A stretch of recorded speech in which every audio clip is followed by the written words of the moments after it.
el despertador más popular, el despertador 8000.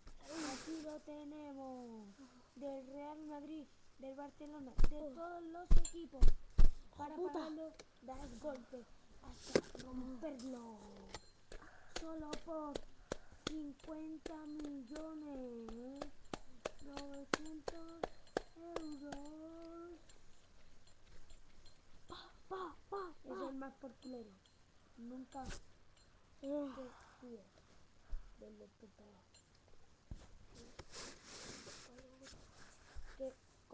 Y ahora comentar qué disfraz os gusta más. Este de la barbita con su burrito o el del troll de antes. El troll más feo y horroroso. Fin, comprarlo Intertienda Atún. Y abuelos.